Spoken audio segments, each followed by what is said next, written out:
Hi, my name's Shaun and this is Jesse. And about 18 months ago, we came up with the idea to form a new type of club. And the culmination of that has been Rotary Newcastle Discovery.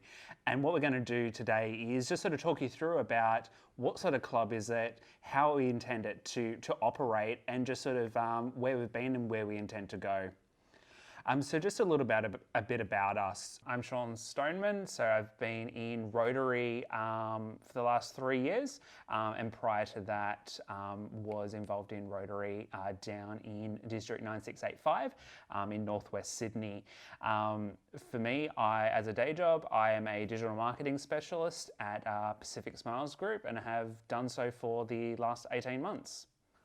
Hi, I'm Jesse. I've been part of this district for the last 5 years now. I joined the Green Hills Maitland Club when I first turned 18 after doing a few service projects at my local school.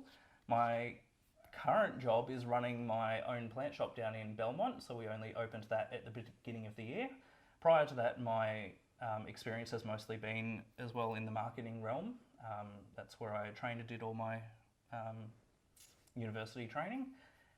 So just a little bit about it. So through each of our roles, so Jesse, Tori and myself, in the past couple of years, we've all gone to different clubs in the district.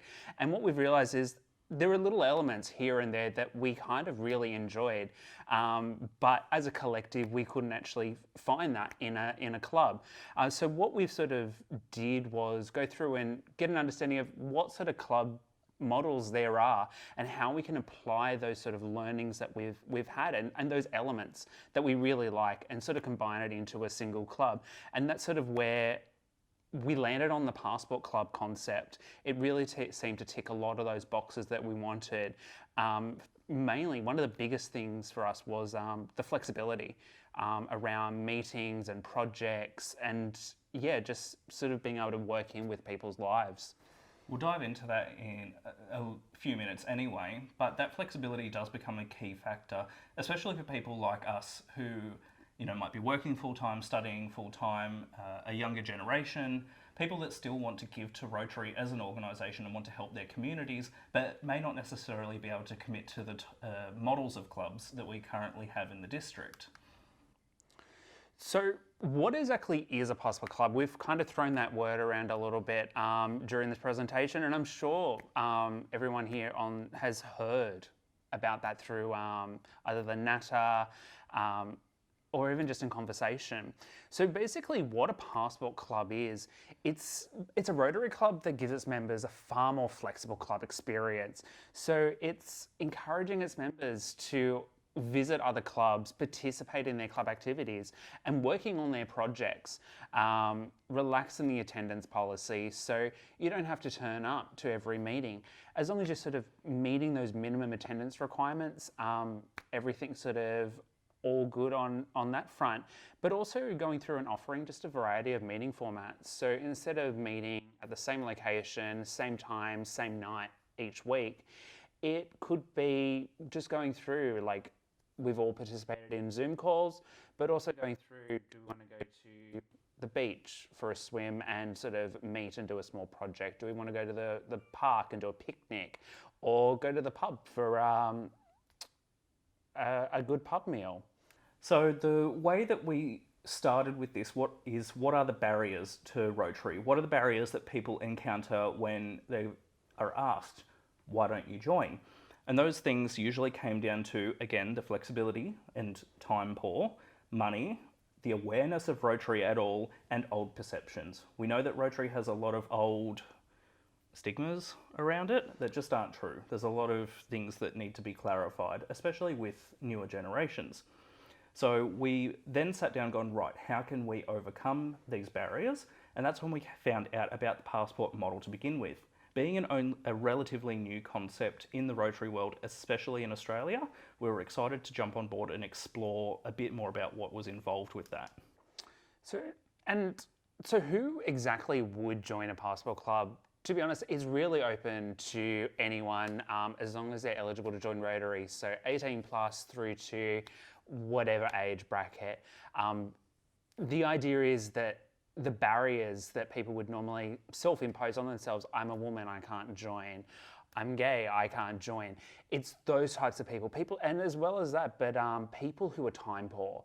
So whether you've got a full-time student, someone who works full-time, young parents, people who may only have a couple of hours a month to dedicate to improving their community through service, that they don't want to spend at a meeting. They want to be hands-on. They want to go through and do those service projects. An example of that was, a member, for example, is a firefighter. Now, over the summer months, especially when the bushfires were a thing, in this case floods this year, they're not able to really attend meetings or commit to their club as much as they would want to. So they find that flexibility is their main problem. Whereas in a passport model, we know that they're not going to be available for those 6 months or so, and that's completely fine. They are simply there in the background, join in when they can if they want to, and then when they become available in the off-season, they can then get involved in whichever projects or in whichever style that they want to. We've spoken about a lot in terms of the flexibility and how, and the format and just the model, but what it comes down to is when we were going through and working out what do we want this club to represent, we really came up with 6 core values that we wanted that we could promote. It's like, hey, new members, these are the 6 things that mean the most for us. And we really want to drive that home and use that as an opportunity to bring new people into the fold. Those 6 is modernity, inclusivity, networking, friendship, flexibility, innovation. For me personally, one of the biggest things that the Rotary does is those social elements. We really want to promote that friendship. I know for me personally, moving up to Sydney, up from Sydney 5 years ago, that making friends in the Hunter region is very difficult outside of work. So having that opportunity to meet like-minded people and really using that as, I guess, a call to action and a selling point for any new members who may not live or have grown up in the Hunter. Hey, here is a network of people who are like-minded, and you can become friends with them. And I know we've spoken a lot about flexibility, but that's probably the main core value that speaks to me. Originally I was a full-time student, then I worked full-time, now I run my own business full-time. So as much as I want to fit Rotary into my schedule, some weeks it's just not possible, especially when you're working 50 hours here, there and everywhere on whatever it may be. So I needed something where I could commit what I can, basically come as I am and give what I can. So this lets me to delegate the jobs that I can't do, get on board on the projects that I want to, and work on those things in the time that I actually have. So we sort of touched on it a little bit on the earlier slides, but the meetings themselves. So as one of our core values that we just talked about, that friendship side of things and that networking. So the meetings having a strong social direction. So as I sort of mentioned before, picnics where we can sort of gather, have like a nice relaxed meal, a nice chit chat, and then go and do some rubbish collection. But also, so simple service projects. We've got down here as an example, 3 for the Sea. So the idea being that as a group, you'll come together and go to the beach for the day, and each of you take 3 pieces of rubbish with you, saving the sea from those 3 pieces of rubbish. Also working in quarterly Zoom meetings, we do know that attendance is a requirement. So just sort of having those opportunities and alternatives so that people who may not, it may not work in their schedule, that there is still those digital remote meetings that they can still attend and ensure that their attendance is met. That being said, it is also worth mentioning that a passport club, unlike other club structures, doesn't necessarily just have to have meetings with your club to count as part of your attendance. So by attending other clubs' meetings, as well as social events, also count towards your minimum attendance to fulfill your requirements to the club. It doesn't have to just be the meetings that the club itself organises. So a lot of clubs wonder, how is this going to work in with their club? What's the benefit? So why is this important to everyone else out there? And it's a good question. There's a lot to it. But the biggest thing is just encouraging our members to attend your meetings. If they're in your area, they'd love to come along. We're happy to join in, see what you're doing, hear all the projects you're working on. Just being there and getting to know everyone else in the district. Working on your projects. If you have something coming up, reach out to us. The whole point of the Passport Club is that if you have a passion in a specific field, we can find clubs that already work in projects that are in that field. On those projects though, we also would love to be brought in the concept phase. So we don't just have to step in on your existing projects. If you have an idea, we'd love to hear about it, and we can work together either as a combined club effort or just that individual to help put together a new project and build something else for the district. That comes down to things like fundraising, projects, events, not just major service projects either.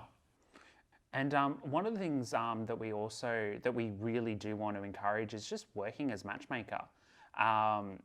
So when we do meet members of the public who are interested in joining Rotary, like making sure like, is Rotary Newcastle Discovery the right club for them? And if it's not, working with them to find the club that is right for them. By virtue of the model of the club, we will be visiting other clubs and we will be learning about their culture and their identity. So being able to partner and sort of act as matchmaker for those people. And to be honest, like that was one of the things that we really enjoyed, but we were kind of at a loss during Newcastle Pride, was when people would walk up, it's like, hey, I want to join Rotary. What club is right for me? And at the time we were like, well, these are the clubs in your area, but we don't know or understand what the culture of that club is. So we don't know if it's a good fit. Whereas by using this club model and sort of integrating and working with other clubs, we will sort of have our finger on that pulse and be able to partner people up or direct people to the right clubs. But also it's about getting people into Rotary, whether they go into an existing club or into the Passport Club. That flexibility applies to your membership with the Passport Club. You aren't tied to the club indefinitely. You could go and join another club if you think that's right for you and then come back. Or alternatively, someone from another club can join the Passport. If it's not right for them, then they can go back. We are very much wanting to create a give and take ecosystem within our district. So we've spoken about how we want the club to look, how we want to promote ourselves, but really like when it comes down to it, we need to have like a clear defined strategy on how we're going to send that message out to people. So what we've done is we've really divided it up into 3 streams. So retention, reactivation, acquisition. So these are very marketing terms, but they really tend to put people into buckets and streams. So retention is once we've got a member, ensuring that that experience that we've sold and promised is as expected. And that's where the interchanging between clubs comes into it as well. If your member isn't just going to leave because the club isn't a fit, when we're happy to matchmake them with any other club in the district. Even if it comes down to a surrounding district, if they end up moving, we'd rather them stay in Rotary. And then we have the reactivation stream. So going through and finding inactive Rotarians are people who have left due to the lack of flexibility or their life's just changed, so they just don't have the time. But also working with our Rotary alumni as well to bring them back into the fold. They're already familiar with the Rotary ecosystem, so they're already kind of primed to become a member. And it's not limited to any particular Rotary programs. So we've got our Youth Exchange, RILA, Ripen, Rotaract, Group Study Exchange, and there's a whole world of acronyms out there with people who have done that throughout the years who could come back in. And then finally, we have the acquisition stream. So these are people who are new to Rotary and they may not really fully understand what it is, or they may have those older perceptions, but working with them, getting them to understand like, hey, Rotary is a modern organisation that is flexible, it is changing, it is innovating. And through that, we're going to look at exploring partnerships. We have Toastmasters, Hunter Young Professionals, amongst other sort of professional organisations throughout the district, working with our own existing social circles, just be like, hey, like, here is a new club. I know I've spoken to you about Rotary before, but this one is different and this is how. And then finally, we have social media ads working through, like promoting it through Facebook and really getting that message out to the people most likely to join. So then it comes down to, what are we asking from you, essentially? What are we asking from the clubs that are out there? Add us to your bulletin emails. We can get the details to you easily. We'd love to see what you're up to and keep track of what you're doing. If we see something that we would love to be a part of, we'll reach out and ask. But that being said, contact us as well. If we're available, we'd love to get on board with anything that you're doing. Membership referrals. If you have someone that's left your club, or someone that's looking at joining, but they might not be 100% committed to your club specifically, pass them on. We'll see if we can convince them. As we said, if our club isn't right for them, they might come back to whatever club you guys are. That's how we want it to work. And come to our charter celebrations. We're not sure when that's going to be yet. It's the age-old question of trying to get members in a short period of time, but we do know that it will hopefully be within the next Rotary year, hopefully before the end of this calendar year. Cool. And then we just have key points of contact. So probably the best one to get in contact with is that club email, so rotarynewcastlediscovery@gmail.com. If you've got any questions, send them through. It doesn't always have to be memberships and projects. If you just want to know more, let us know. We're happy to send through and answer any questions.